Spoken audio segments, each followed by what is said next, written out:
ಓಂ ಶಾಂತಿ. ದಿನಾಂಕ ಆಗಿದೆ 3/5/2026. ಬ್ರಹ್ಮ ತಂದೆಯ ಸಮಾನ ನಷ್ಟಮೋಹ ಸ್ಮೃತಿ ಸ್ವರೂಪರಾಗಲು ಮನಸ್ಸಿನ ವೇಳಾಪಟ್ಟಿ ಮಾಡಿ ಕರ್ಮ ಮಾಡುತ್ತಾ ಕರ್ಮಯೋಗಿ ಅಶರೀರಿ ಆಗುವ ಅಭ್ಯಾಸ ಮಾಡಿ. ಈ ದಿನ 4 ಕಡೆ ಮಕ್ಕಳಲ್ಲಿ ವಿಶೇಷ ಸ್ನೇಹ ಸಮಾವೇಶವಾಗಿದೆ.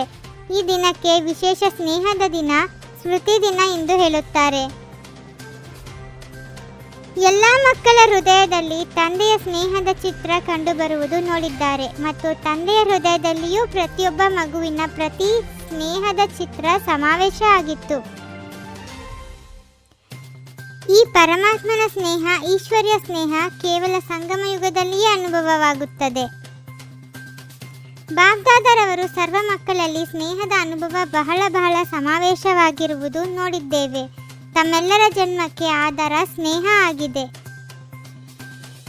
ಈ ದಿನ ಬಾಬ್ದಾದರವರು ವಿಶೇಷ ಬ್ರಹ್ಮ ತಂದೆ ನಿಮಿತ್ತ ಆಗಿರುವ ಮಹಾವೀರ ಆತ್ಮಗಳಿಗೆ ವಿಶ್ವ ಸೇವೆಯ ಕಿರೀಟವನ್ನು ತೊಡಿಸಿದ್ದರು. ತಂದೆ ಬ್ರಹ್ಮ ತಂದೆ ಸ್ವಯಂ ಗುಪ್ತವಾದರು ಮತ್ತು ಮಕ್ಕಳಿಗೆ ವಿಶ್ವ ಸೇವೆಯ ಸ್ಮೃತಿ ತಿಲಕವನ್ನು ಕೊಟ್ಟಿದ್ದಾರೆ.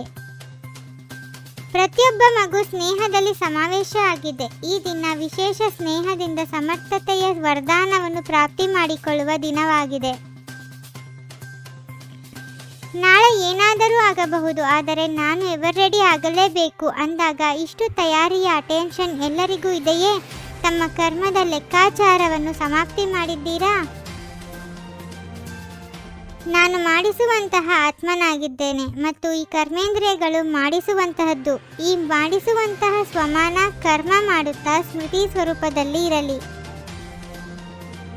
ಆತ್ಮ ರಾಜ ಮಾಡಿಸುವಂತಹದ್ದು, ಕರ್ಮೇಂದ್ರಿಯಗಳ ಮೂಲಕ ಮಾಡಿಸುವವನಾಗಿದ್ದೇನೆ ಎಂದು ಚೆಕ್ ಮಾಡಿಕೊಳ್ಳಿ. ಕೆಲವು ಸಂಸ್ಕಾರ ಅಥವಾ ಸ್ವಭಾವ ಆದೇಶದಂತೆ ಇರುವುದಿಲ್ಲ ಎಂದು ಹೇಳುವುದನ್ನು ನೋಡಿದ್ದೇವೆ. ಇದಕ್ಕೆ ಕಾರಣ ತಮ್ಮ ಈ ಸ್ವಮಾನದ ಸೀಟಿನಲ್ಲಿ ಸೆಟ್ ಆಗಿರುವುದಿಲ್ಲ.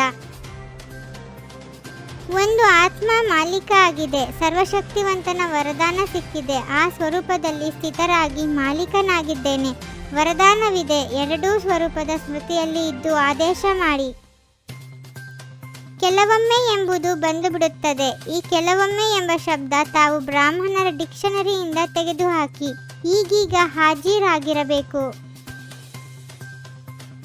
ತಾವು ವಿಶ್ವದ ಪರಿವರ್ತಕರು, ವಿಶ್ವ ಕಲ್ಯಾಣಕಾರಿ ಆಗಿದ್ದೀರಿ. ಆದ್ದರಿಂದ ನಡೆಯುತ್ತಾ ಓಡಾಡುತ್ತಾ ರಾಜ ಎಂಬುದನ್ನು ಮರೆಯಬೇಡಿ. ಸೀಟನ್ನು ಬಿಡಬೇಡಿ. ತಂದೆ ಇದನ್ನೇ ಬಯಸುತ್ತಾರೆ. ಈಗ ಬಹಳ ಕಾಲದ ಮಕ್ಕಳು ಸಹ ಈಗ ವಿನಾಶ ಏನು ಕಾಣಿಸುವುದಿಲ್ಲ ಎಂದು ಹೇಳುತ್ತಾರೆ. ಈಗ ತಾರೀಕು ಫಿಕ್ಸ್ ಆಗಿಲ್ಲ, ಮಾಡಿಬಿಡುತ್ತೇವೆ, ಆಗಿಬಿಡುತ್ತದೆ. ಇದು ಹುಡುಗಾಟಿಕೆ ಆಗಿದೆ. ಬಾಗ್ದಾದರವರು ಯಾವ ಶ್ರೀಮತ ಕೊಟ್ಟರೂ ಮನಸ್ಸಿನ ವಾಚ ಕರ್ಮನ ಇರಬಹುದು. ಯಾವುದೆಲ್ಲ ಶ್ರೀಮತ ಕೊಟ್ಟರೂ ಅದು ನಾವು ಮಾಡಲೇಬೇಕು. ಈಗ ತೀವ್ರ ಪುರುಷಾರ್ಥದ ಸಮಯವಾಗಿದೆ ಮತ್ತು ಎಂದೋ ಮಾಡೋಣ ಎನ್ನುವುದರಲ್ಲಿ ಇರಬೇಡಿ. ಈಗ ಮಾಡಬೇಕು, ಈಗ ಆಗಬೇಕು, ಆಗಲೇಬೇಕು. ಶಕ್ತಿಶಾಲಿ ಸ್ಥಿತಿಯ ಮೂಲಕ ರಚನೆಯ ಸರ್ವ ಆಕರ್ಷಣೆಗಳಿಂದ ದೂರವಿರುವಂತಹ ಮಾಸ್ಟರ್ ರಚಯಿತ ಭವ.